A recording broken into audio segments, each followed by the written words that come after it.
एक साम्राज्य की शाम कहानी की शुरुआत। यह वह समय था जब भारत की धरती पर एक महान गाथा लिखी जा रही थी। मुगल साम्राज्य, जो कभी भारत में शक्ति और समृद्धि का प्रतीक था, अपनी भव्यता और वैभव के लिए प्रसिद्ध था। 18वीं शताब्दी की शुरुआत तक एक मोड़ पर आ गया था। यह वह समय था जब साम्राज्य की नींव हिलने लगी थी। आखिरी महान मुगल बादशाह औरंगजेब ने 1707 में अपनी मृत्यु के साथ एक शक्ति शून्य छोड़ दिया था। उनकी मृत्यु ने साम्राज्य को एक अनिश्चित भविष्य की ओर धकेल दिया। उसकी लगातार विस्तारवादी नीतियां हालांकि साम्राज्य की पहुंच का विस्तार करने में सफल रहीं, लेकिन उनकी कीमत चुकानी पड़ी। इन नीतियों ने साम्राज्य को आर्थिक और सैन्य रूप से कमजोर कर दिया। मुगल खजाना खाली हो गया था और साम्राज्य आंतरिक कलह और विद्रोह से घिरा हुआ था। विद्रोह और आंतरिक संघर्षों ने साम्राज्य की स्थिरता को और भी कमजोर कर दिया। इस अशांत दुनिया में कदम रखा 8वें मुगल बादशाह जहांदार शाह ने। उनका शासनकाल एक नए युग की शुरुआत का प्रतीक था, लेकिन यह युग स्थिरता से कोसों दूर था। उनका शासनकाल हालांकि संक्षिप्त था, लेकिन उस पतन का प्रतीक बन गया जो कभी शक्तिशाली मुगल वंश की विशेषता बन गया था। यह एक ऐसा समय था जब साम्राज्य की नींव हिलने लगी थी। जहांदार शाह की कहानी महत्वाकांक्षा, साजिश और अंततः त्रासदी की कहानी है। यह कहानी हमें बताती है कि कैसे सत्ता की भूख और विश्वासघात ने एक महान साम्राज्य को गिरा दिया। यह एक ऐसी कहानी है जो पतन के कगार पर खड़े एक साम्राज्य के अंतिम दिनों की एक झलक पेश करती है। यह हमें दिखाती है कि कैसे एक महान साम्राज्य अपने अंतिम दिनों में संघर्ष कर रहा था। जहांदार शाह का जीवन और शासनकाल सुलगते तनाव और बदलते गठबंधनों की पृष्ठभूमि में सामने आया। यह समय था जब हर कोई अपने लाभ के लिए गठबंधन बदल रहा था। मुगल दरबार, जो कभी शाही भव्यता का प्रतीक था, साजिशों और सत्ता संघर्षों का अड्डा बन गया था। यहां हर कोई सत्ता के लिए संघर्ष कर रहा था। महत्वाकांक्षी राजकुमारों और रईसों ने नियंत्रण के लिए संघर्ष किया। प्रत्येक ने अपने स्वयं के लाभ के लिए साम्राज्य की कमजोरियों का फायदा उठाने की मांग की। यह संघर्ष साम्राज्य की स्थिरता को और भी कमजोर कर रहा था। मुगल साम्राज्य का पतन केवल व्यक्तिगत विफलताओं का मामला नहीं था। यह एक जटिल और बहुआयामी प्रक्रिया थी। इसमें कई कारक शामिल थे जो साम्राज्य को गिरा रहे थे। यह एक जटिल और बहुआयामी प्रक्रिया थी। इसमें आर्थिक, सामाजिक और राजनीतिक कारक शामिल थे। आर्थिक ठहराव और बढ़ते धार्मिक तनावों के साथ-साथ वर्षों के अतिविस्तार ने धीरे धीरे साम्राज्य की नींव को कमजोर कर दिया था। यह साम्राज्य अब अपने पूर्व गौरव को बनाए रखने में असमर्थ था। कभी दुर्जय मुगल सेना लगातार युद्ध के वर्षों से कमजोर होकर अब व्यवस्था बनाए रखने या साम्राज्य की विशाल सीमाओं की रक्षा करने में सक्षम नहीं थी। यह सेना अब अपने साम्राज्य की रक्षा करने में असमर्थ थी। भोग विलास के राजकुमार जहांदार शाह का प्रारंभिक जीवन। विलासिता की गोद में जन्मे राजकुमार मुइज़-उद-दीन जहांदार शाह बहादुर शाह प्रथम के पुत्र थे। उनका जन्म एक ऐसे समय में हुआ था जब मुगल साम्राज्य अपनी ऊंचाइयों पर था और उनके चारों ओर की भव्यता ने उनके जीवन को गहराई से प्रभावित किया। एक युवा राजकुमार के रूप में भी जहांदार शाह ने आनंद और अपव्यय के प्रति एक प्रवृत्ति प्रदर्शित की जो उनके व्यक्तित्व का अभिन्न हिस्सा बन गया। एक ऐसा गुण जो उनके शासनकाल को परिभाषित करेगा। उनके जीवन का हर पहलू विलासिता और भव्यता से भरा हुआ था जो उनके भविष्य के शासन के संकेत थे। उनके प्रारंभिक वर्ष मुगल दरबार की समृद्धि और भव्यता के बीच बीते, जो एक ढहते हुए साम्राज्य की वास्तविकताओं से सुरक्षित थे।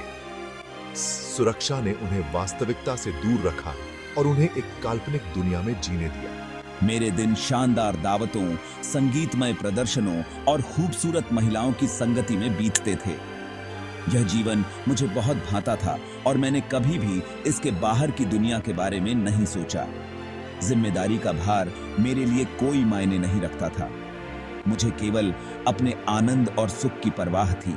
जहांदार शाह की परवरिश, जबकि विशेषाधिकार प्राप्त थी, ने उन्हें नेतृत्व की चुनौतियों के लिए बहुत कम तैयार किया।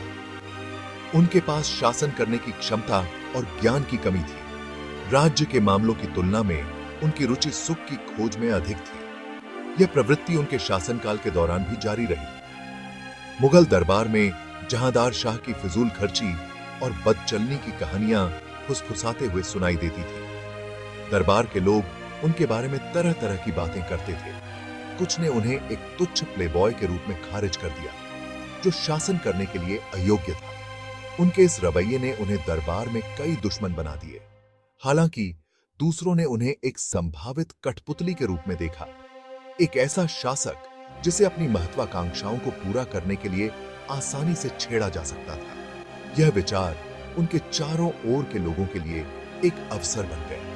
जैसे जैसे जहांदार शाह बड़े होते गए, सुख के आदमी के रूप में उनकी प्रतिष्ठा उनसे पहले हो गई। उनकी यह छवि उनके शासनकाल के दौरान भी बनी रही। शासन के मामलों में उनकी अरुचि मुगल दरबार में एक खुला रहस्य बन गई। यह अरुचि उनके शासनकाल के दौरान कई समस्याओं का कारण बनी।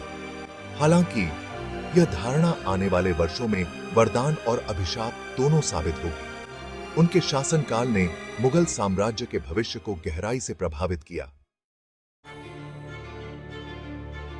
हथियाने के लिए एक सिंहासन उत्तराधिकार का युद्ध। 1712 में बहादुर शाह प्रथम की मृत्यु ने मुगल साम्राज्य को उत्तराधिकार के एक कड़वे युद्ध में डुबो दिया।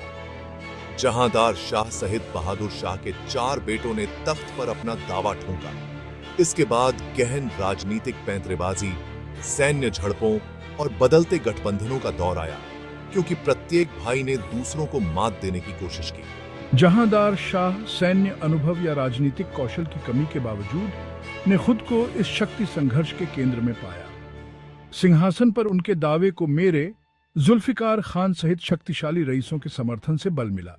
मैंने उसे एक लचीला व्यक्ति के रूप में देखा, एक ऐसा शासक जिसे आसानी से नियंत्रित किया जा सकता था। मेरे सैन्य कौशल और वैधता के उनके दावे के साथ हमारा गठबंधन जीत के लिए तैयार लग रहा था। हालांकि सिंहासन के अन्य दावेदारों को आसानी से मना नहीं किया गया।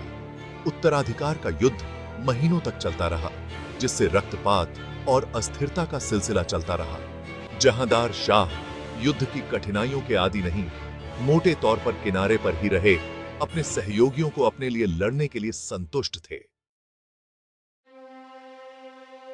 भाग 4, लाल कुंवर का शासन।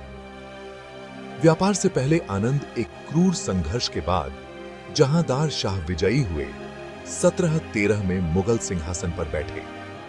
यह एक कठिन और लंबी लड़ाई थी, जिसमें कई बलिदान हुए। हालांकि उनकी जीत का श्रेय काफी हद तक जुल्फिकार खान की चालाकी और महत्वाकांक्षा को दिया गया। जुल्फिकार खान ने अपनी रणनीति और कुशल नेतृत्व से इस जीत को संभव बनाया।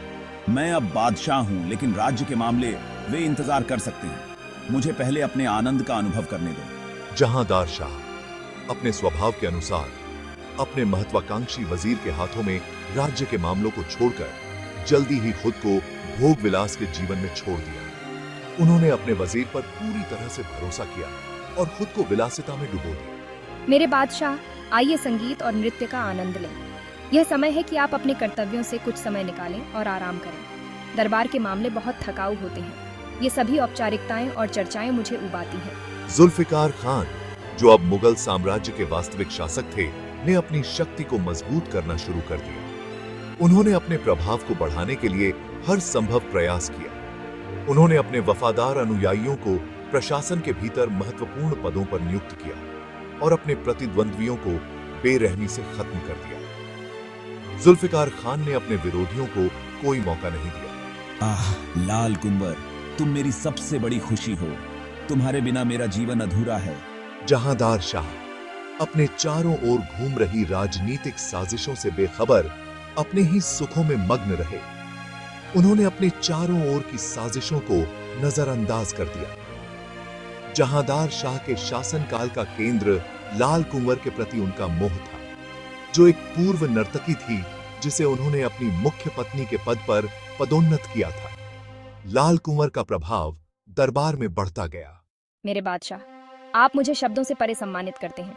मैं आपके इस स्नेह के लिए हमेशा आभारी रहूंगी। लाल कुंवर अपनी सुंदरता और तेज बुद्धि के लिए जानी जाती हैं, ने मुगल दरबार के तिरस्कार के लिए सम्राट पर काफी प्रभाव डाला।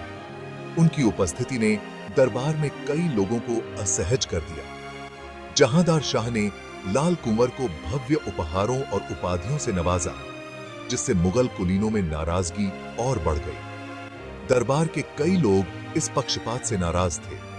राज्य के मामलों पर उनका प्रभाव हालांकि अनौपचारिक था, निर्विवाद था। लाल कुंवर की सलाह को सम्राट ने हमेशा महत्व दिया। लाल कुंवर, तुम सबसे अच्छे के अलावा और कुछ नहीं के लायक हो। तुम्हारी खुशी मेरे लिए सबसे महत्वपूर्ण है। जहांदार शाह अपनी मालकिन के प्यार में पागल, ऐसा लग रहा था कि उसे अपना रास्ता बनाने दिया जाए। उन्होंने अपने दिल की सुनी और लाल कुंवर को हर खुशी दी। भाग 5। अराजकता में एक राज्य, प्रशासनिक चुनौतियां।